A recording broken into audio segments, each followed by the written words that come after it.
Hi, എല്ലാ കൂട്ടുകാർക്കും CSEB rank ഹോൾഡറിലേക്ക് സ്വാഗതം. കുറേ പേരൊക്കെ ലോക്ക്ഡൗൺ ആയതുകൊണ്ട് വളരെ റിലാക്സ് ചെയ്തിരിക്കുകയാവും. എക്സാമിൻ്റെ കാര്യമൊക്കെ കുറേ പേരെങ്കിലും മറന്നിട്ടുണ്ടാവും.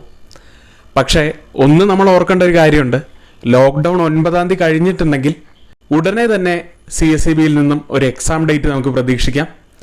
അങ്ങനെ മനസ്സിലൊരു കാൽക്കുലേഷനോട് കൂടി വേണം നമ്മളിപ്പോൾ പഠിച്ചുകൊണ്ടിരിക്കാൻ. പരീക്ഷ മുന്നിൽ കണ്ട് നമ്മൾ കൂടുതൽ ക്ലാസ്സസ് CSEBയുടെ കൂടുതൽ ക്ലാസ്സസ് എല്ലാ ആഴ്ചകളിലും അപ്ലോഡ് ചെയ്യാൻ തീരുമാനിച്ചിട്ടുണ്ട്. മറ്റൊരു പ്രധാനപ്പെട്ട കാര്യം, ഇനിയും നമ്മുടെ ഈ ചാനൽ കാണുന്ന ആരെങ്കിലും ചാനൽ സബ്സ്ക്രൈബ് ചെയ്യാത്തവരായിട്ടുണ്ടെങ്കിൽ ചാനൽ സബ്സ്ക്രൈബ് ചെയ്യുക, ബെല്ലൈക്കൺ കൂടി എനേബിൾ ചെയ്യുക. കാരണം എങ്കിൽ മാത്രമേ ഞങ്ങൾക്ക് കൂടുതൽ വീഡിയോസ് പോസ്റ്റ് ചെയ്യാനുള്ള ഒരു ഊർജം ലഭിക്കുകയുള്ളൂ. എങ്കിൽ ഒട്ടും സമയം കളയാതെ വീഡിയോയിലേക്ക് കിടക്കാം.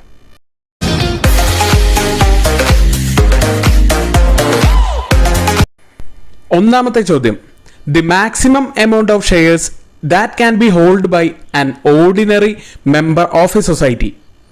Option A 5% of total share amount, B 8% of total share amount, C 10% of total share amount, D 20% of total share amount. E none of these. The maximum amount of shares that can be held by an ordinary member of a society എന്ന് പറയുന്നത്, ചോദ്യം കേട്ടപ്പോൾ തന്നെ നമുക്ക് കുറേ പേർക്കെങ്കിലും ഉത്തരം മനസ്സിൽ വന്നിട്ടുണ്ടാവും. അതെ, 20% ഓഫ് ടോട്ടൽ ഷെയർ എമൗണ്ട് ആണ് ആൻസർ. ഇനി നമുക്ക് ഇതുമായി ബന്ധപ്പെട്ട കുറച്ച് എക്സ്ട്രാ പോയിന്റ്സ് പറയാം. ഈ ചോദ്യവുമായി ബന്ധപ്പെട്ട് പഠിക്കേണ്ടതായിട്ടുള്ള ചില പോയിന്റ്സ് ആണ് ഇനി നമ്മൾ പറയുന്നത്. As per 1912 act, the members were prohibited for holding 1/5 of the total share capital.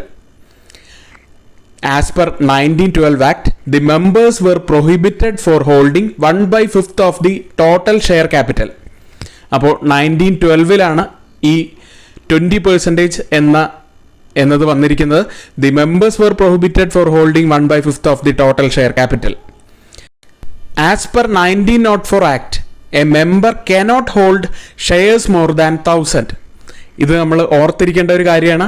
അത് വന്നിരിക്കുന്നത് 1904 as per 1904 act, a member cannot hold shares more than 1000. ഇനി രണ്ടാമത്തെ ചോദ്യത്തിലേക്ക് കിടക്കാം. Crop loan system was recommended by answer Maclagan committee, B Shastri committee, C Gadgil committee, D Gorwala committee. ഉത്തരം കുറച്ചു പേർക്കെങ്കിലും ഇപ്പോൾ മനസ്സിൽ വന്നിട്ടുണ്ടാവും. അതെ, ഗോർവാല കമ്മിറ്റിയാണ്. Crop loan system was recommended by Gorwala committee. ഇനി ഗോർവാല കമ്മിറ്റിയുടെ പ്രധാനപ്പെട്ട പോയിന്റ്സ് എന്തൊക്കെയാണ് എന്ന് നമുക്ക് ജസ്റ്റ് ഒന്ന് ആലോചിച്ച് നോക്കാം. All India rural credit survey കമ്മിറ്റിയാണ് ഗോർവാല കമ്മിറ്റി. 1951 കമ്മിറ്റിയെ അപ്പോയിന്റ് ചെയ്യുന്നത്.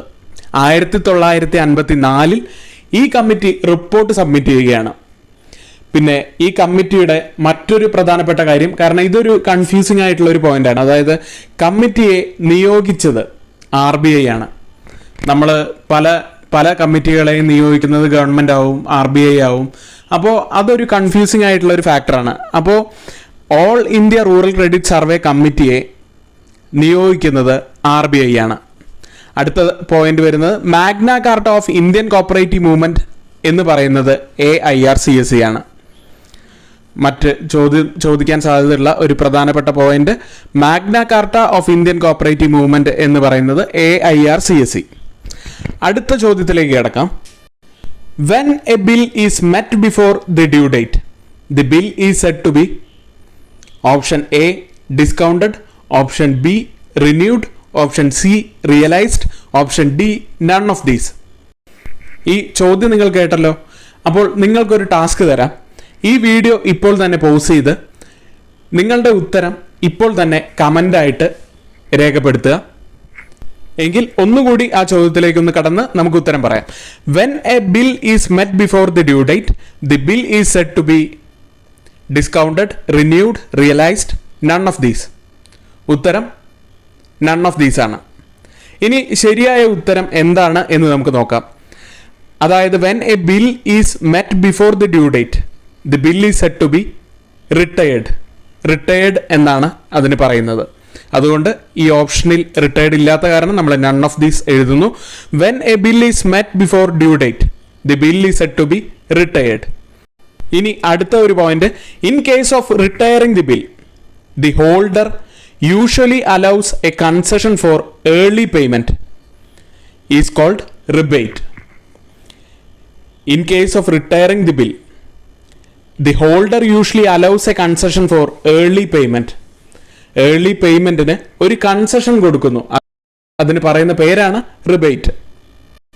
ഇനി അടുത്ത ചോദ്യത്തിലേക്ക് കിടക്കാം.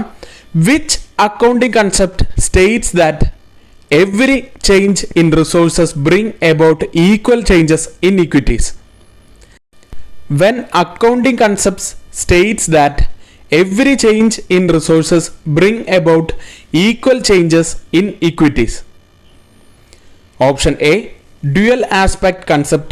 B, business entity concept. C, going concern concept. Which accounting concept states that every change in resources bring about equal changes in equities? ഉത്തരം ഡ്യുവൽ ആസ്പെക്ട് കൺസെപ്റ്റ് ആണ്. ഇനി ഈ ഡ്യുവൽ ആസ്പെക്ട് കൺസെപ്റ്റ് എന്താണ് എന്ന് നമുക്കൊന്ന് നോക്കാം. In dual aspect concept each and every business transaction has to aspects, A giving aspect and receiving aspect. രണ്ട് aspect ഉണ്ട് എന്നാണ് പറയുന്നത്. ഡ്യുവൽ എൻട്രി അക്കൗണ്ടിംഗ് അനുസരിച്ച് ബിസിനസിന്റെ ഏതെങ്കിലും ഒരു ട്രാൻസാക്ഷൻ വ്യത്യസ്ത അക്കൗണ്ടുകളിൽ രേഖപ്പെടുത്തണം. ഈ പോയിന്റ് പറഞ്ഞപ്പോഴാണ് മറ്റൊരു കാര്യം ഓർമ്മ വന്നത്. ഡെഫിനിഷനുകൾ, ഇപ്പോൾ ഡ്യുവൽ ആസ്പെക്ട് കൺസെപ്റ്റിൻ്റെ ഡെഫിനിഷൻ നമ്മൾ കൊടുക്കുകയാണെങ്കിൽ ചിലപ്പോൾ ഒരുപക്ഷെ ആർക്കും മനസ്സിലായില്ല എന്ന് വരും. ഡെഫിനിഷനുകളൊക്കെ കുറേയൊക്കെ അങ്ങനെയാണല്ലോ, നമ്മളത് വായിച്ചു കഴിഞ്ഞാൽ നമുക്കൊന്നും മനസ്സിലാവില്ല. പക്ഷേ വളരെ സിമ്പിളാവും അതിലെ കാര്യങ്ങൾ. അപ്പോൾ അതുപോലെ തന്നെ നമുക്ക് സിമ്പിളായിട്ട് ഈ ഡ്യുവൽ ആസ്പെക്ട് കൺസെപ്റ്റ് എന്താണ് എന്ന് നോക്കാം. നമ്മളൊരു സാധനം നൽകിയാൽ അത് മറ്റൊരാൾ സ്വീകരിക്കും. അതായത് ഒരു ഇടപാടിന് രണ്ട് വശങ്ങളുണ്ട്, ഒന്നൊരു ക്രെഡിറ്റും മറ്റൊന്ന് ഡെബിറ്റും. ഇത് തന്നെയാണ് ഡ്യുവൽ ആസ്പെക്ട് കൺസെപ്റ്റ് എന്ന് പറയുന്നത്. ഇനി ഈ ചോദ്യത്തിലെ രണ്ടാമത്തെ ഓപ്ഷൻ നമുക്ക് തന്നിരുന്നത് ബിസിനസ് എൻറ്റിറ്റി കൺസെപ്റ്റ് ആയിരുന്നു. അതെന്താണ് എന്ന് നോക്കാം. ബിസിനസിൻ്റെ കണക്കുകൾ ബിസിനസ്സിൽ തന്നെ രേഖപ്പെടുത്തണം.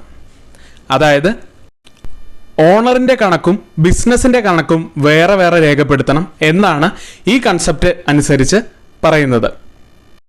ഇതോടെ ക്വസ്റ്റ്യൻ പേപ്പർ ഡിസ്കഷന്റെ ഇന്നത്തെ ക്ലാസ് ഇവിടെ പൂർത്തിയാവുകയാണ്. കൂടുതൽ ക്ലാസ്സുകളുമായി ഈ ആഴ്ച വീണ്ടും കാണാം. ഏവർക്കും നന്ദി.